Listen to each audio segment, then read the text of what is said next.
Novel ادھوری عورت مصنفہ منزہ سلیم حصہ دوم کا بقیہ حصہ۔ سائیکالوجی کو مضمون کے طور پر پہلی بار کالج میں متعارف کروایا گیا تھا۔ طالبات کی بڑی تعداد نے اس کا انتخاب کیا تھا۔ وجہ کچھ تو مضمون کا نیا ہونا تھا اور کچھ بالکل بے حد تک شیما کی شخصیت۔ وہ کلاس میں داخل ہوتی تو کھچا کھچ بھری ہوئی کلاس میں خوشی کی لہر دوڑ جاتی۔ بچیوں کے کھلے ہوئے چہرے اس کا استقبال کرتے تو شیما کی مسرت کا بھی کوئی ٹھکانہ نہ رہتا اور وہ روشن مسکراتے چہرے کے ساتھ سٹاف روم میں واپس آتی، لیکن آج اس کے چہرے پر پھیکا پن تھا، گھبرائی ہوئی سی۔ آتے ہی اس نے ایک لفافہ نگار کے ہاتھ میں دیا اور خود یوں کرسی پر گری جیسے میلوں کی مسافت طے کر کے آئی ہو۔ خیر باشد مزاج یار صبح صبح برہم ہے، نگار نے پوچھا اور پھر لفافہ کھولا۔ یہ ایک خط تھا، خوشبو میں بسا ہوا، حاشیے پر رنگ برنگے دل لو دے رہے تھے۔ لکھا تھا: مس، آپ بہت اچھی ہیں، بہت پیاری ہیں، بہت خوبصورت ہیں۔ جب سے آپ کو دیکھا ہے میری نیندیں اڑ گئی ہیں، تصور میں آپ ہی آپ سمائی ہیں، وغیرہ وغیرہ۔ میں بہت بے چین ہوں، بے قرار ہوں، آپ کی محبت کی طلبگار ہوں، ورنہ اپنی زندگی سے بیزار ہوں۔ یہ جملے نگار نے خود سے شامل کر دیے اور آخر میں لکھا تھا: مس میں کیا کروں، ڈوب مرو۔ نگار بڑبڑائی، پھر اس نے خط طے کر کے لفافے میں ڈالا اور کہنے لگی: ظالم، تو نے کس انچھوئی کلی کے دل کے تار چھیڑے ہیں؟ اگر اسے کچھ ہو جاتا تو کون ذمہ دار تھا؟ اب تم بتاؤ میری پیاری شیما، میری جان شیما، کیا پیو گی خون دل کے علاوہ چائے شربت بزوری یا بادام کا حریرہ کہ مقوی دل و دماغ ہے؟ مذاق چھوڑو، یہ کیا ہو رہا ہے؟ شیما منمنائی۔ کچھ بھی تو نہیں ہو رہا میری ننھی منی سی بہن، عشق ہو رہا ہے پھٹیچر قسم کا۔ تم اب اس محبت نامے کے 4 ٹکڑے کرو کہ یہی اس کا مقدر ہے، اور کل اپنے عاشق زار کو دے دینا اور کہنا کہ اپنے حسن بے پناہ کے بارے میں تو مجھے پہلے سے معلومات ہیں، کچھ نیا لکھو۔ نگار، مجھے تنگ نہ کرو، پھر کیا چاہتی ہو تم؟ لکھوں یا کہ مضمون زبانی سناؤں؟ لکھو۔ تم کہتی ہو تو چلو پھر یوں ہی صحیح، سرکاری طریقے سے تحریری جواب دے دیتے ہیں۔ لکھو، میں لکھواتی ہوں۔ آ کہ کچھ دل کی سن سنا لیں ہم، آ محبت کے گیت گا لیں ہم، آ کہ تھوڑا سا پیار کر لیں ہم، زندگی زر نگار کر لیں ہم۔ یہ میرے اشعار ہیں، تم دیکھ رہی ہو نگار، خدا کے لیے اب فیض کا پیچھا مت لو۔ چہلائی۔ نگار نے معاملے کو یوں سنبھالا کہ شیما کو محسوس ہونے لگا صورتحال اتنی بھی گمبھیر نہیں ہے جتنا وہ پریشان ہے۔ وہ کہنے لگی: نگار، تم مجھ سے صرف 2 سال ہی تو بڑی ہو، پھر میں ایسی کون سی بچی ہوں، لیکن ایسے موقعوں پر میرے ہاتھ پاؤں پھول کیوں جاتے ہیں؟ بات یہ ہے شیما کہ تم میں اور مجھ میں بہت فرق ہے۔ تمہارے والد صاحب پروفیسر ہیں، تم 2 بہنیں اور ایک بھائی، مختصر اولاد جسے والدین نے انکوبیٹر میں رکھ کر پالا ہے۔ تم سول لائن کی رہائشی ہو اور موسیقی، شاعری اور کتابیں تمہارے ساتھی، اور میں 8 بہن بھائیوں میں میرا 5واں نمبر، اور والد صاحب ایک درمیانے درجے کے کاروباری۔ تم جانتی ہو کہ مرغی اپنے بچوں کو اپنے پروں کے نیچے چھپا لیتی ہے، لیکن میری ماں کے پاس اتنا وقت نہیں تھا، کیونکہ مرغی کو تو صرف یہی کام ہوتا ہے، جبکہ میری ماں کو گھرداری بھی کرنا ہوتی تھی۔ کپڑوں کی دھلائی اور بچوں کی دنائی سے جو وقت بچتا وہ شام کو تھکے ہارے واپس آنے والے شوہر پر صرف ہو جاتا تھا۔ میں نے تمہیں بتایا تھا نا کہ ابا جی نے میرا نام نگار پروین رکھا تھا، لیکن مجھے پروین ہونے پر سخت اعتراض تھا، اس لیے میں نے میٹرک میں اپنا نام تبدیل کر کے نگار صلاح الدین کر لیا تھا۔ اب مجھے اپنا نام بہت پسند ہے، لیکن کبھی کبھی دل چاہتا ہے کہ نگار بیگم ہوتا تو کتنا اچھا ہوتا۔ نگار بیگم ایک دم شاندار، اور پھر میں تخت پر بیٹھ کر چھالیاں کتر رہی ہوتی، فیروزی سلک کا سوٹ، ایک تلائی میں فروزے کے جڑاؤ کنگن، دوسرے میں نازک سی تلائی چوڑیاں، ناک میں ہیرے کی جلملاتی کیل، گلے میں سچے موتیوں کی لڑیاں، اور اس سادگی میں بھی میں کمال کی دکھتی ہے نا۔ جاگ جاؤ میرے عزیز از جان بہنا، جاگ سحر آئی ہے، سویرا ہو گیا ہے، چڑیا چہک رہی ہیں، ٹھنڈی ٹھنڈی ہوا چل رہی ہے، پھولوں کی بینی بینی خوشبو مشام جان کو معطر کر رہی ہے۔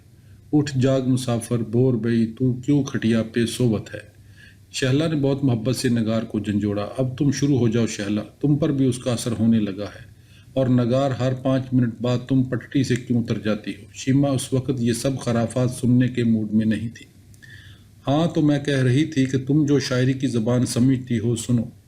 ہم خود تراشتے ہیں منازل کے سنگ میل، ہم وہ نہیں ہیں جن کو زمانہ بنا گیا۔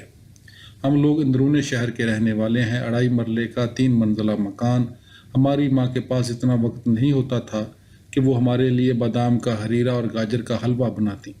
اس لیے محلے میں جب کوئی کھانے کی چیز بکنے کے لیے آتی تو میری باجی دوسری منزل کی کھڑکی سے زنجیر سے بندھی ٹوکری لٹکا دیتی اور چونی نیچے پھینکتی، اور جو کچھ ہوتا ہم سب بچے چھینا چپٹی کر کے کھا لیتے۔ ہمیں آج تک کسی نے انگلی پکڑ کر سڑک پار نہیں کروائی۔ ابا جی 1-2 سال کے بعد پوچھتے تو انہیں پتہ چلتا کہ میں کون سی کلاس میں پڑھ رہی ہوں۔ شیما کے چہرے پر حیرت کے واضح آثار تھے۔ ایسے ہی ایک دن میں تیسری منزل کی چھت پر کھیل رہی تھی۔ میری عمر 7-8 سال ہوگی۔ گلی میں صدا سنائی دی۔ میں نے منڈیر پر سے جا کر دیکھا، ایک بابا جی تھے۔ میں نے پوچھا، بابا جی کیا بیچ رہے ہیں؟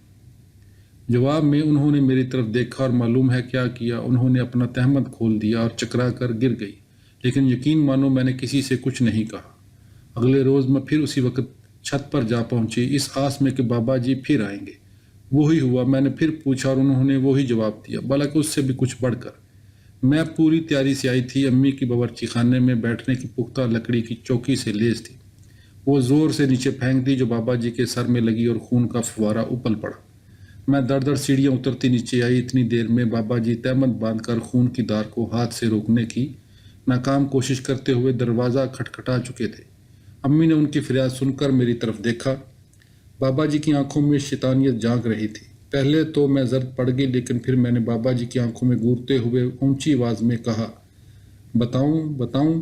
کہاں تو بابا جی مجھ پر تعزیرات پاکستان کی دفعہ 307 کا مقدمہ درج کروانے والے تھے، اور کہاں گگانے لگے اور اپنے لہجے میں دنیا بھر کی مٹھاس بھر کر میرے سر پر پیار کرنے لگے۔ لیکن جب جواب میں نے درست لہجے میں کہا، مجھے ہاتھ مت لگانا گندا بابا، تو انہوں نے جان چھڑانے میں ہی عافیت سمجھی۔ بس وہ دن اور آج کا دن میں نے کبھی اپنے اندر اعتماد کی کمی محسوس نہیں کی، اور یہ بات ہے بھی ماننے کی کہ مردوں کے مجمع میں سر اٹھا کر چلتے جاؤ تو کیا مجال ہے کسی کی آواز کس جائے، اور اگر بقول شاعر نظر بچا کے چلو جسم و جان چرا کے چلو تو کسی بھی بات کی توقع کی جا سکتی ہے، چٹکی دھول دپا یا کوئی غلیظ فکرہ۔ میری جان، تم بھی اب انڈا کھٹک کر باہر نکل آؤ، دنیا کا سرد گرم چکھو گی تو تم میں خود ہی قوت مدافعت پیدا ہو جائے گی۔ ہلکی بارش کے بعد موسم بہت خوشگوار ہو گیا تھا۔ شیما لوگوں کا کمرہ سلیپنگ بیوٹی کا سویا ہوا محل لگ رہا تھا۔ آج اتوار تھا اور اس ویکنڈ پر گھر نہیں گئی تھی اور دیر تک سونے کے مزے لے رہی تھی۔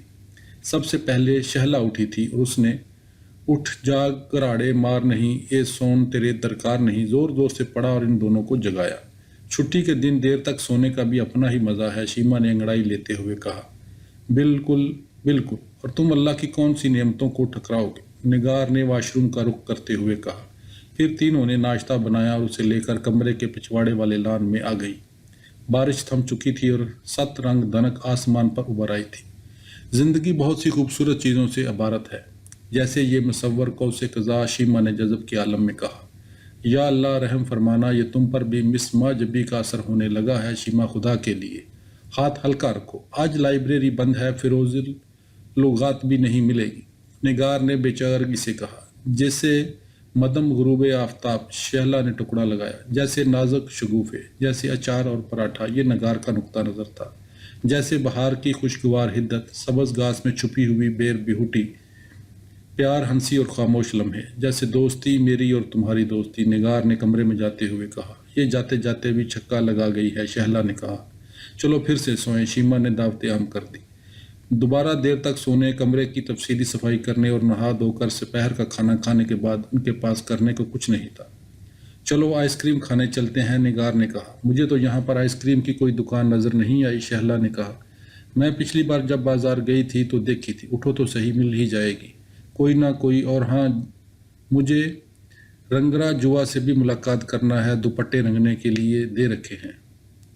مین بازار کے اگلے سرے پر ایک دکان تھی، خاصی صاف ستھری، لکھا تھا خواتین کے لیے پردے کا خاص انتظام ہے، پروپرائٹر اعظم علی دکھی۔ جلمل کرتے پردے کے دوسری طرف ایک لمبی میز اور 4 کرسیاں تھیں۔ نگار نے اتنے فخری اور مربیانہ انداز میں دونوں کی طرف دیکھا جیسے اس دکان کی پروپرائٹر وہی ہو۔ جلد ہی ایک 12-15 سال کا لڑکا ہاتھ میں ٹرے پکڑے ہوئے آیا۔ کیا لاؤں؟ ٹوٹی فروٹی آئس کریم کے 3 کپ، نگار نے اجازت طلب نظروں سے دونوں کی طرف دیکھا۔ جی ٹوٹی پھوٹی تو نہیں ہے، تو پھر پھٹی پرانی لے آؤ۔ اس کی بھی غیر موجودگی کی بنا پر لڑکے نے بے بسی سے اس کی طرف دیکھا۔ نگار، شہلا نے تنبیہی نظروں سے اس کی طرف دیکھا۔ ہے کیا پھر؟ ہرے رنگ کی ہے یا گلابی رنگ کی؟ ٹھیک ہے، اپنی مرضی سے لے آؤ۔ نگار آج تہیہ کر کے آئی تھی کہ آئس کریم کھا کر ہی جائے گی۔ تھوڑی دیر کے بعد سٹینلیس اسٹیل کے 3 کپ ہری آئس کریم کے آ گئے۔ دراصل یہ ہرے رنگ کی آئس تھی، کریم کا فقدان تھا۔ اوئے ہوئے، ذرا عمر رفتہ کو آواز دینا، یہ برف کے گولے تو میں نے بچپن میں بہت کھائے ہیں۔ نگار چہکی اور یوں شوق سے کھانے لگی جیسے برسوں کی پیاس بجھا رہی ہو۔ دیکھو یار، جب میں نے پہلی بار کون آئس کریم کھائی تو اس کا بسکٹ بیکار سمجھ کر پھینک دیا تھا۔ اب بار بار کھانے سے مجھے پتہ چل گیا ہے کہ اسے بھی ساتھ میں ہی کھاتے ہیں۔ انہیں بھی پتہ چل جائے گا آہستہ آہستہ کہ آئس کریم میں دودھ کا شامل کیا جانا ضروری ہوتا ہے۔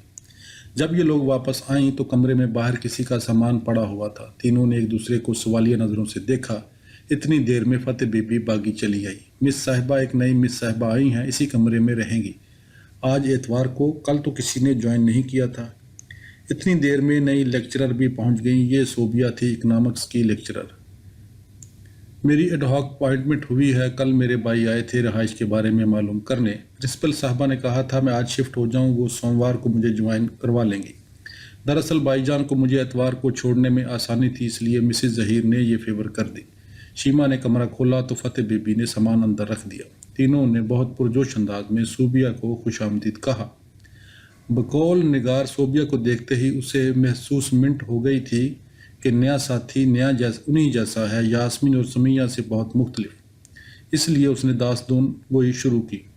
تو یوں صاحبو، 4 درویش ایک بار پھر سے یکجا ہوئے ہیں۔ آپ ماں پارا صوبیہ، اپنا بستر لگائیے، سامان رکھیے، اتنی دیر میں ہم پرتکلف قسم کی چائے تیار کرتی ہیں کہ یہی اس ہاسٹل کی ریت ہے۔ صفیہ، میں دیکھ رہی ہوں کہ تم آج کل تھکی تھکی اور خاموش نظر آتی ہو، موٹی بھی ہو رہی ہو اور تمہارے گیٹ اپ بھی مدم ہو رہا ہے۔ خیریت تو ہے نا؟ راشدہ نے اپنا رجسٹر مکمل کرتے کرتے کہا۔ بالکل خیریت ہے، بس یوں ہی دل نہیں چاہتا کسی بات کو۔ دیکھو، کبھی کبھار کی بات الگ ہے، لیکن سارا وقت کا یہ اجاڑ حلیہ درست نہیں۔ خود کو بھی خیر اس کا مزہ نہیں آتا، لیکن شوہر کی نظر میں تو یہ بہت بات کھٹکتی ہے اور اس کا دھیان خواہ مخواہ ادھر ادھر بھٹکنے لگتا ہے۔ مسز نصیر نے تنبیہاً کہا۔ آپ صحیح کہہ رہی ہیں۔ صفیہ کا رنگ اور پھیکا پڑ گیا، کیونکہ ایک دانشور نے کہا ہے کہ ایک دوسرے کے ہاتھ پر رکھا ہوا لڈو اور ہمسائے کی بیوی اپنے اندر ایک عجیب کشش رکھتے ہیں۔ صفیہ کی آنکھیں بھر آئیں۔ نگار، شہلا نے دانت پیسے۔ نہیں نگار، ایک حد تک درست ہی کہہ رہی ہے۔ ایک عام شوہر یوں تو بنیادی طور پر آستین کا سانپ ہی ہوتا ہے، جب جی چاہے ڈس لے، لیکن نسبتاً شریف شوہر بھی بات کرنے سے باز نہیں آتا۔ اور کچھ نہیں تو شیو کرتے کرتے یہی کہتے گا، ہماری تو قسمت ہی ایسی ہے، رافعہ نے کہا۔ خیر ایسا بھی نہیں ہے، میرے میاں کو تو میرا بننا سنورنا پسند نہیں، وہ کہتے ہیں بیوی تو سیدھی سادی ہی اچھی لگتی ہے۔ اگر اتنی بناؤ سنگار کرنے والی عورت ہی چاہیے ہو تو پھر اس بازار میں جانا بہتر ہے شادی رچانے کی بجائے، مسز سرور نے کہا۔ نگار کہنے لگی، بات بناؤ سنگار یا سادگی کی نہیں، بات وہی ہے جو ایک دانشور نے کہی ہے کہ ناجائز میں بڑی کشش ہے، چاہے کمائی ہو چاہے رشتہ۔ بچپن میں ہمسائے کے گھر سے چوری سے توڑا ہوا امرود، جوانی میں سڑک پر جاتی ہوئی لڑکی اور ادھیڑ عمر میں خود ہمسائی، یہ ایک دانشور انتہائی کمینہ شخص ہے جو ہر معاملے میں ٹانگ ٹکاتا ہے۔ بھلا اس سے مطلب لینا ایک نہ دینا دو، یہ آخر ہے کون؟ کبھی اس سے ملواؤ تو صحیح، ہمیں بھی تو واقفیت ہو اس ذات شریف سے، یہ اپنی باتیں ہم تک پہنچانے کے لیے آخر تمہیں کو ذریعہ کیوں بناتا ہے؟ ہر دانائی تمہارے کان میں ہی کیوں پھونکتا ہے؟ ربیہ نے غصیلے انداز میں نگار کو ڈانٹا۔ دیکھو، وہ ہر ایک سے راہ و رسم نہیں رکھتے، تم خواہ مخواہ میں اپنا خون جلانے کی کوشش مت کرو۔ نگار بلا کب ہار ماننے والی تھی۔ نہیں نہیں، آپ لوگ ایسے نہ کریں، بات کو مذاق میں نہ اڑائیں، صفیہ واقعہ پریشان ہے۔ صفیہ بتاؤ کیا مسئلہ ہے؟ مسز نصیر نے کہا۔ کچھ بھی نہیں، کچھ بھی تو نہیں مسز نصیر، ویسے ہی میری طبیعت ٹھیک نہیں ہے آج کل، صفیہ منمنائی۔ خیر تم نہ بتاؤ، آج مجھے جلدی گھر جانا ہے، کل تم سے بات کروں گی، مسز نصیر نے بیگ اٹھاتے ہوئے کہا۔ ان کی صفیہ سے دور پار کی عزیز داری بھی تھی۔ ان کے جانے کے بعد سٹاف روم کے اس کونے میں صرف صفیہ، شیما، شہلا، نگار اور رافعہ رہ گئی۔ صفیہ نے ادھر ادھر دیکھا اور کہنے لگی، میں آج کل واقعہ بہت پریشان ہوں۔ میں مسز نصیر کے سامنے بات نہیں کرنا چاہتی تھی، اگرچہ وہ ایسی نہیں ہیں، پھر بھی کہیں بات امی تک نہ پہنچ جائے اس لیے ٹال رہی تھی۔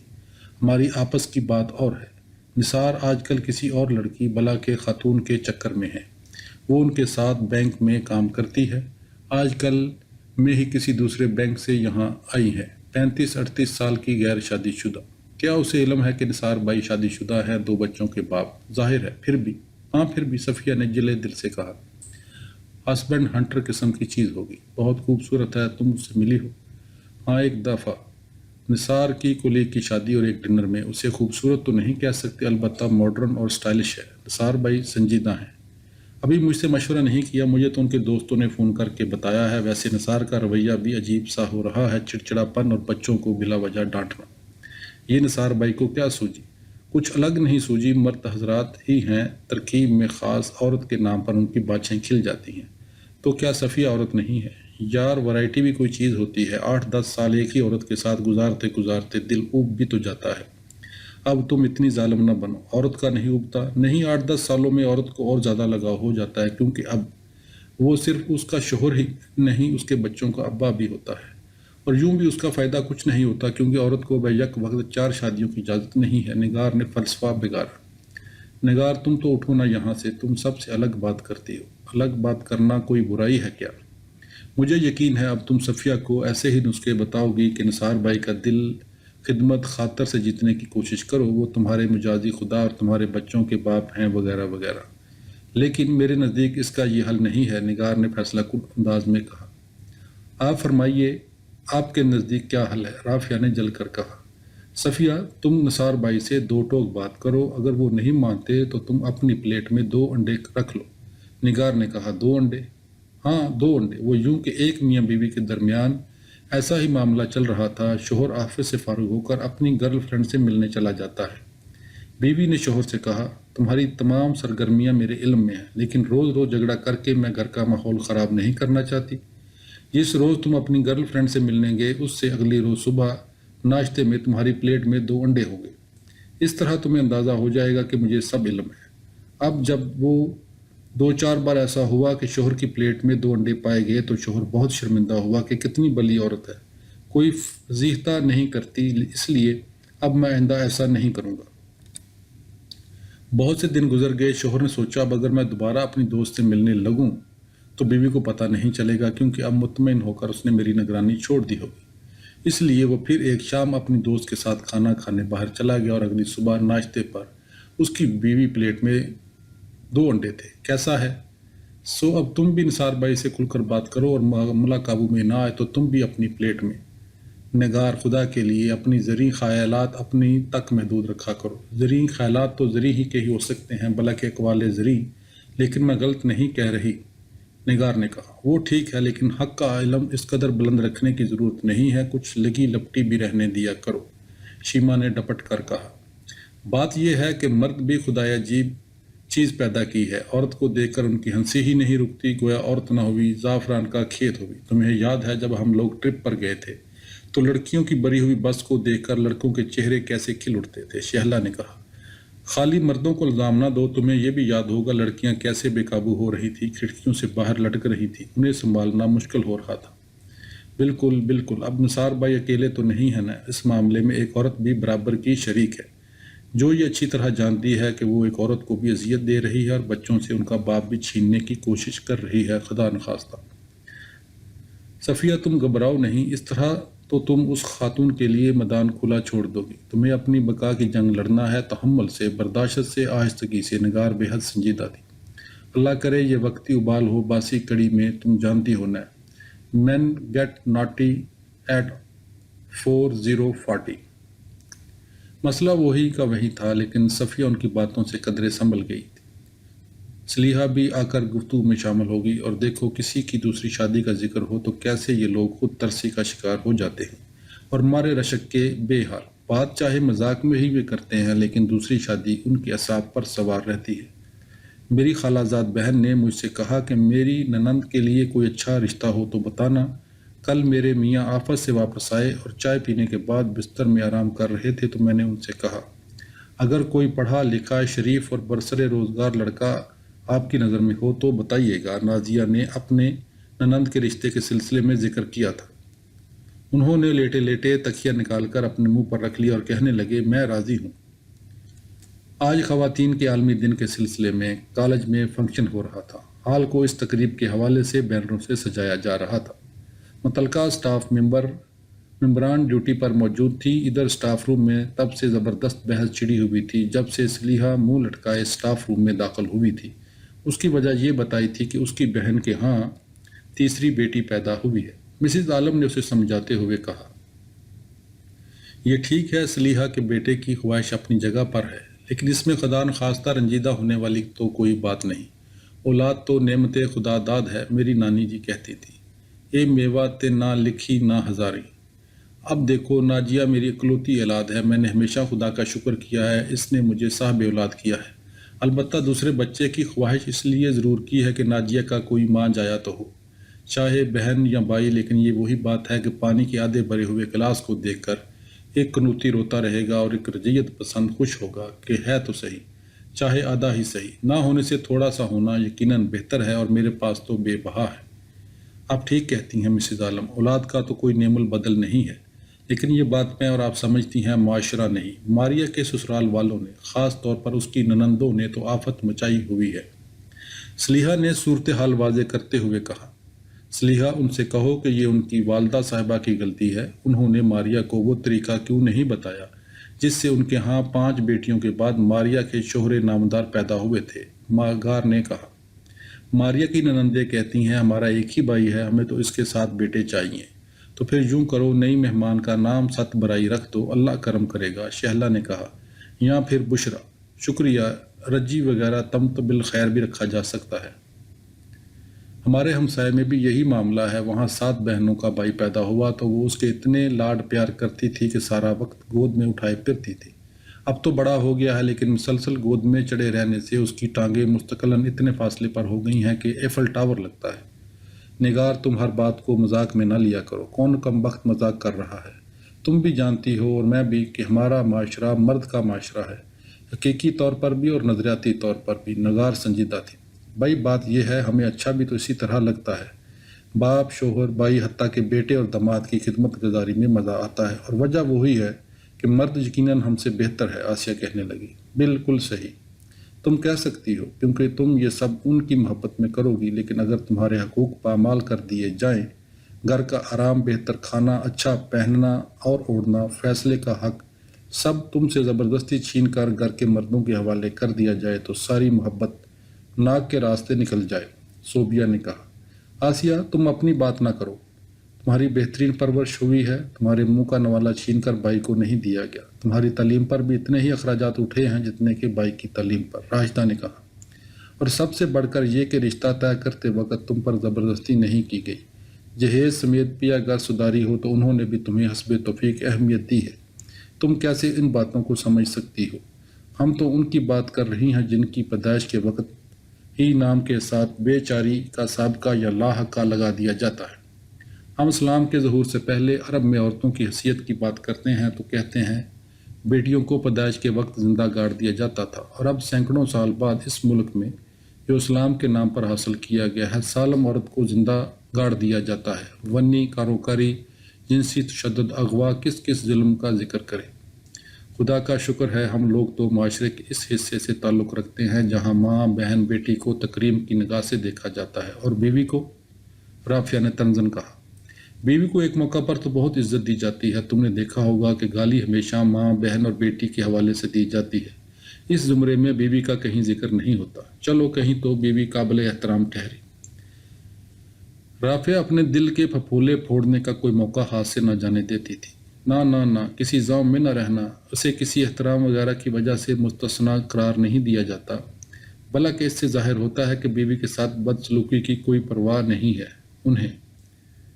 لے دس، سارے رومانس کا بیڑا غرق کر دیا۔ شہلا کراہی، تمہاری پریشانی کی نظر کچھ مزید، ہمارے معاشرے میں تو بیوی کی پرواہ کرنے والے کو باقاعدہ معطوب کیا جاتا ہے اور جوروں کے غلام کا خطاب دیا جاتا ہے، بھلا کہ کنجر کہنے سے بھی گریز نہیں کیا جاتا، کیونکہ اس بازار میں کسبیاں بھی تو پیشہ کرتی ہیں، اور ان کے بھائی یعنی کنجر لوگ گھر بساتے ہیں اور بیویوں کو سینت سینت کے رکھتے ہیں۔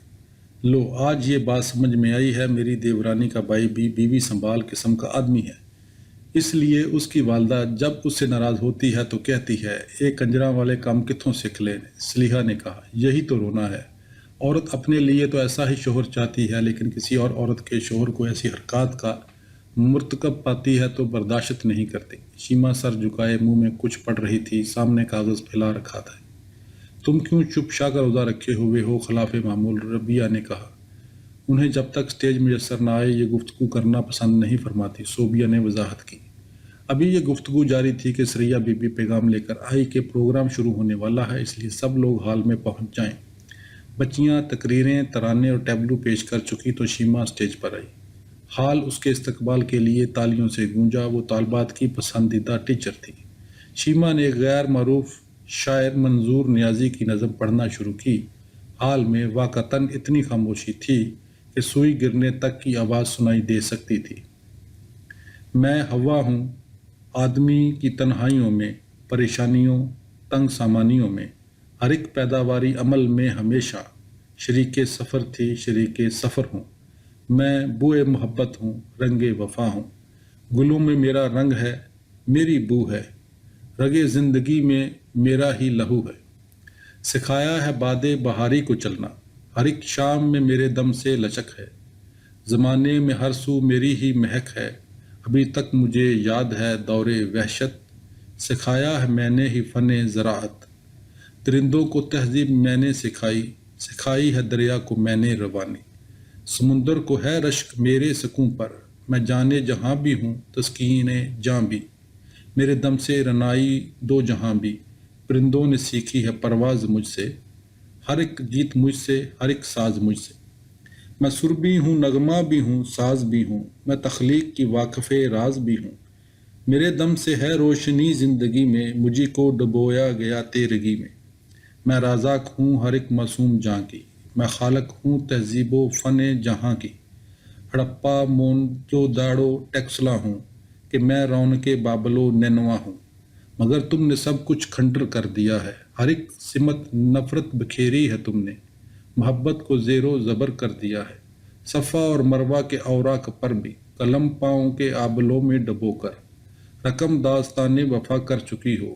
میں وہ ہاجرہ ہوں، وہ مریم ہوں جس پر پڑے ان گنت سنگ ہائے ملامت، مگر میری ممتا کا آئینہ خانہ سلامت رہا ہے۔ یسوع کو لیے کریا پھری ہوں، جسے میری آغوش نے تربیت نے مسیحا بنایا۔ ختیجہ ہوں میں اور محمد صلی اللہ علیہ وسلم کا ہر ایک کھٹن وقت میں ساتھ دیتی رہی ہوں۔ کبھی مجھ کو مال غنیمت بنا کر حوالے کیا سورماؤں کے اپنے، کنیزانہ سانچے میں ڈالی گئی ہوں۔ بدن کو میرے کر لیا قید، لیکن میری روح میں نفرتیں موجزن تھیں۔ میرے دل میں آزاد ہونے کی فطری تڑپ تھی۔ نیا ایک قانون تشکیل دے کر یہ مسودہ سنایا، گزر جاؤ گر زچگی کے عمل سے، گزر جاؤں گر زچگی کے عمل سے، غلامی سے مجھ کو رہائی ملے گی۔ نہ مقصود تھا مجھ کو آزاد کرنا، میری خود سری کو، میری سرکشی کو بدل کر خود آمادگی پیدا کرنا غرض تھی۔ کبھی مندروں میں مجھے دیوداسی بنا کر پروہت بھی میرا بدن نوچتے تھے۔ ذرا پوچھئے آب گنگو جمن سے کہ اشنان گہرائیوں میں تمہاری کیا کتنی سیتاؤں کی آتما نے، کلیساؤں میں بھی بنی راہبوں کی ہوس کا نشانہ۔ جہاں دفن ہیں کتنے بن باپ معصوم بچوں کے لاشیں، نہ بپتسمہ ان کو دیا ہے کسی نے، نہ مانگی دعا مغفرت کے لیے ہی۔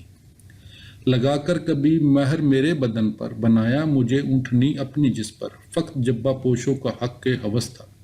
سجائے گئے ہیں مجھ سے بازار اکثر، بکے ہیں میرے زلف و رخسار اکثر۔ میں کرموں کی ماری رہی شب گزیدہ، اندھیروں میں آئے خریدار اکثر۔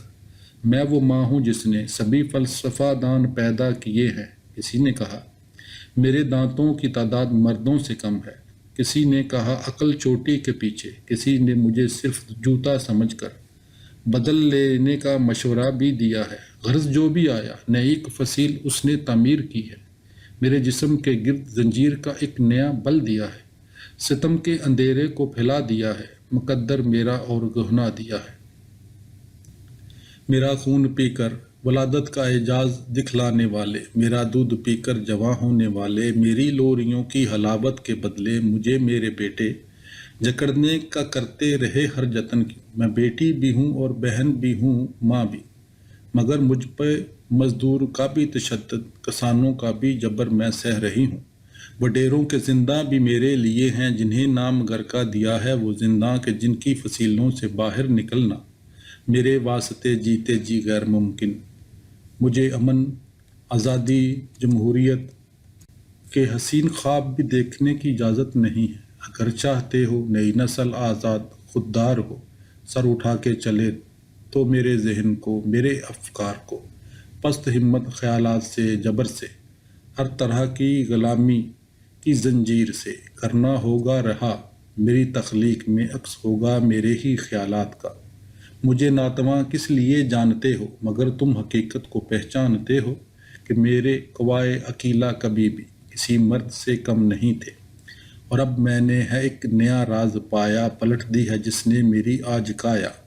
نیا روپ دنیا کو دکھلا رہی ہوں، نیا نور ہر سمت پھیلا رہی ہوں کہ جس سے اندھیرے سمٹنے لگے ہیں وہ ڈیرے لٹیرے لرزنے لگے ہیں۔ میں اپنا مقدر بنانے کی خاطر، حصار ستم کو گرانے کی خاطر، جو چھینا گیا حق وہ پانے کی خاطر اٹھوں گی تو اب کون روکے گا مجھ کو۔ زمانے کی آواز میری صدا ہے کہ ہر جبر کا دائرہ توڑ ڈالو اور آزاد ہونے کا وقت آ گیا ہے۔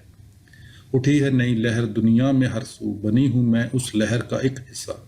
جو ایوان کہنا روایات کے ہیں انہیں آج زیر و زبر کر رہی ہوں، نئی منزلوں کا سفر کر رہی ہوں۔ اتنی عمدہ نظم اور شیما کا انداز بیاں، سب لوگ آج شش کر اٹھے۔ کل مزہ آ گیا فنکشن کا، بچیوں نے بہت اچھے انداز میں عورت کی حالت زار کی عکاسی کی۔ میں سمجھتی ہوں جب یہ نسل اپنے مسائل کو سمجھے گی تو یقیناً اگلی نسل کے لیے آسانیاں پیدا ہوں گی۔ ربیہ نے کہا، بالکل، معاشرے میں تبدیلی لانے کا سب سے پہلا مرحلہ آگاہی ہے۔ مسئلہ اس وقت تک مسئلے کی حیثیت اختیار نہیں کرتا جب تک اس کا احساس لوگوں کے دلوں میں پیدا نہ ہو، لیکن یہ تو پہلا قدم ہے۔ جو بھی عورت کے حقوق کی بات کرتا ہے باغی کہلاتا ہے، اور مولوی حضرات تو باقاعدہ طور پر اسے عذاب الہی کی بشارتیں دینے لگتے ہیں۔ یہ مرکب قسم کی جاہلیت ہے، صدیوں کا معاملہ ہے، اسے سالوں میں حل نہیں کیا جا سکتا۔ نگار نے اپنے مضمون کے حوالے سے بات کی۔ اگر ہم لوگ کوئی ایسی بات کریں تو لوگ کہتے ہیں پڑھ لکھ کر اس کا دماغ خراب ہو گیا ہے، خدا کا خوف ہی نہیں رہا، سریحا نے کہا۔ بالکل بالکل، اب دیکھو یہ جو میں ہوں، جس پر ماں باپ نے اتنا روپیہ خرچ کیا، جس نے اتنی محنت کی، پڑھا، 16 جماعتیں پاس کی، اب خیر سے اسسٹنٹ پروفیسر ہوں، 18ویں گریڈ کی افسر، ہزاروں کماتی ہوں، لیکن مجھ پر کچھ اچھا برا بیت جائے تو اس کی سنوائی نہیں ہوگی کہ آدھی گواہی کے قابل ہوں، اور وہ جو 4 جماعت پاس ہے، پہلے گریڈ کا افسر جو گیٹ پر کھڑا بچیوں کو لینے کے لیے آنے والے اصحاب کے ساتھ اول پھول بک رہا ہے، پوری گواہی کا حقدار ہے کہ مرد ہے، صفیہ نے کہا۔ حاضرین اسٹاف روم نے معنی خیز نظروں سے ایک دوسرے کی طرف دیکھا کہ ایسی باتیں کرنے اور ایسے معاملات کو یہاں زیر بحث لانے کا رواج تھا اور نہ ہی حوصلہ۔ اکثر لوگ سب اچھا، ماشاءاللہ اور سبحان اللہ کے خوگر، اگرچہ در پردہ سبھی اس حقیقت سے واقف اور نالاں، ہمارے پسماندہ علاقوں میں تو عورت پر ہر قسم کا ظلم اور ناانصافی روا رکھی جاتی ہے۔ اندازہ کرو اس بچی کی حالت کا جس کی پیدائش پر مبارکباد کی بجائے پرسہ دیا جاتا ہے، بھائیوں کا بچہ کچا کھاتی ہے، بہت چھوٹا بھائی بھی روپ جماتا ہے، بھیڑ بکریوں کی طرح ہنکائی جاتی ہے، اور پھر نئے گھر سدھارتی ہے جہاں شوہر کو مالک کہا جاتا ہے۔ سارا دن گدھوں کی طرح کام کرنے کے بعد رات کو سڑیل شوہر کی ٹانگیں دباتی ہے، اور اونگ آ جائے تو شوہر وہی ٹانگیں مار کر اسے چارپائی سے گرا دیتا ہے اور مغل ذلات بکتا ہے۔ شہلا نے کہا، وہی ٹانگیں؟ صوبیہ نے مصنوعی حارت سے کہا، ہاں وہی ٹانگیں، کیونکہ ابھی کرائے پر ملنا شروع نہیں ہوئی، اسی ملکی پسماندگی کا تو ذکر کر رہے ہیں ہم لوگ۔ نگار نے شہلا کی جگہ جواب دیا، یہ مردوں کی دنیا ہے، اس کائنات کی طاقتور ترین ہستی یعنی خدا بھی مذکر ہے، خدا رحم کرنے والا ہے، والی نہیں، لیکن مردوں کی اجارہ داری اتفاقیہ نہیں، یہ سارا وقت اسے قائم رکھنے کی کوشش میں لگے رہتے ہیں۔ پچھلے دنوں ہمارے گھر میں تھوڑا مرمت کا کام ہو رہا تھا، کام کرنے والے 2 مزدوروں کی آپس میں بالکل نہیں بنتی تھی، لیکن پھر بھی دونوں ایک دوسرے کو صاحب کہہ کر بلاتے تھے۔ مثلاً ارشاد صاحب اینی ذلالت چنگی نہیں ہوندی، جواب ملتا، رفیق صاحب ذلیلہ نال انجی کرید آئے۔ ہم لوگوں نے کبھی ایک دوسرے کو صاحبہ کہا ہے، وہ اپنی عزت خود کرتے ہیں تو دوسروں کو بھی مجبوراً کرنا پڑتی ہے۔ معاشرتی پسماندگی کی وجہ سے صرف عورت پر ہونے والی مظالم ہی نہیں، اور بھی بہت سے مقامات آہو فغاں ہیں، ایسے ہیں جو کسی بھی حساس شخص کی نیندیں اڑا دینے کے لیے کافی ہیں۔ میں بہت پریشان ہوتی ہوں 11 بجے کے قریب اس مزدور کو دیکھ کر جسے آج بھی دہاڑی نہیں مل سکی،